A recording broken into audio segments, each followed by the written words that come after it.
Takže s dovolením já tak jako pro jako prázdné kelímky, to je moje. Tady, co je tohle třeba? To je co?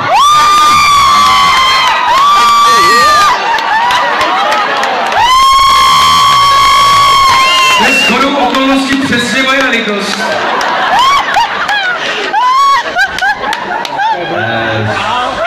Tak myslím si, že tam budou ty papírky, ale... Je tam papírek! Pěkný objímek, to vaše to vymáhá. Tomuhle se hlásíte. No, abych to tedy zrekapituloval, mělo se jednat o papírek, na kterým bude nápis žánru, stylu, název, to znamená co, a také téma písně, to znamená o čem. Takže v ideálním případě by tam mohly být 2 slova. Ty mlč, prosím.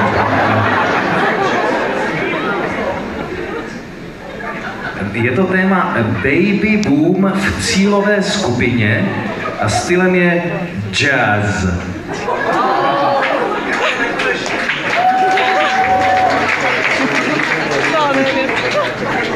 Kdo to napsal?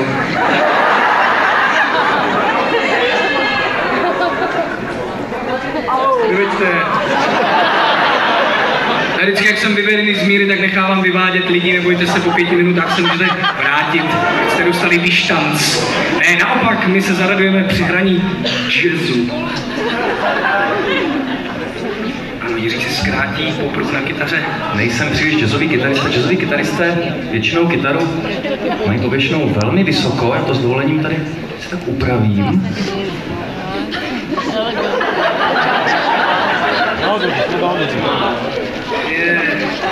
Klidně si oddechněte.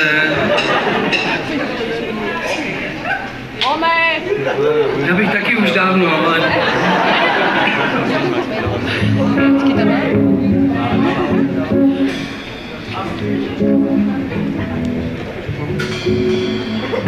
Co tady pořád vidět?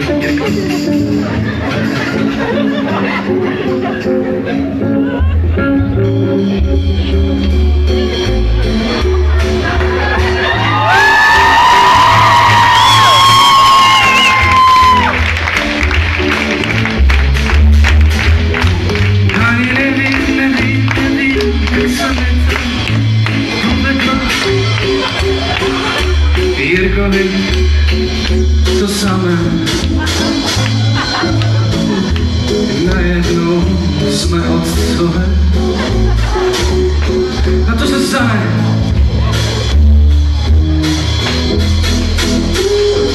Dámy a pánové, nejdřív si musím najít ten správný tón.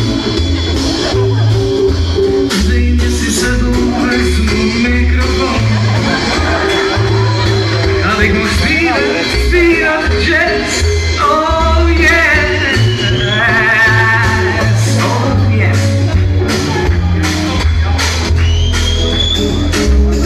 Stali jsme se s Jirkou tatínky, máme doma malý malinký, malý mimo mé a mimo tvé. Teď jsem byl mimo, to se však jazzu stává. Já mám holku od má kluka, srdce nám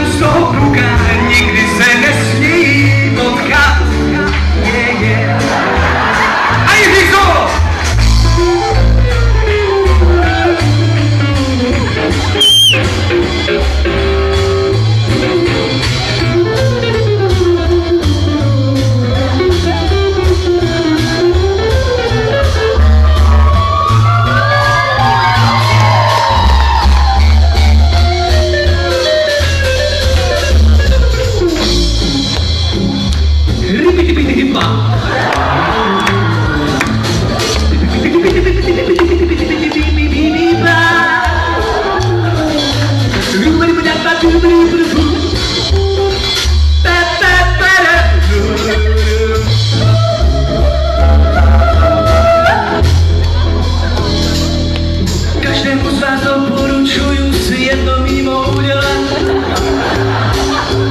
Budete mít doma svýho anděla. Sice pořád čůrá do klínek,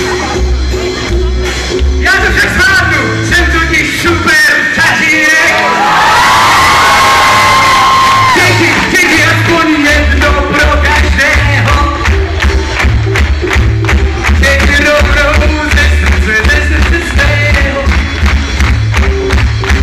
A jsou všechny bytosti světa šťastný. Stačí se zasít, protože v očích dítěte je ukrytá pravda.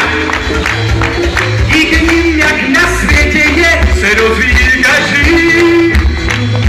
Já neznám jediné dítě, které by se kdy dopustilo nějaké vraždy. A proto svět skutečně patří dětem. Je to těžké, když už 6 let hrají tady se zvířetem. Snad se to spraví jeho otcovstvím. Já vím, že to tak bude. A teď pojď ještě, Jirko, něco v tobě bude.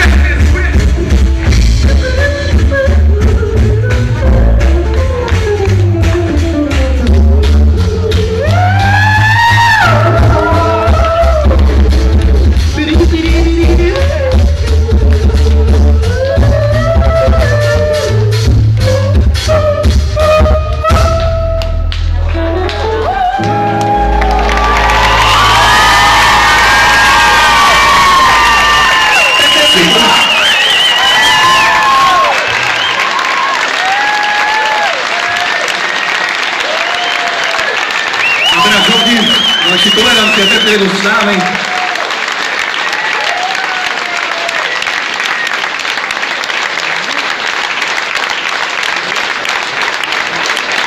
Já, jupi, já.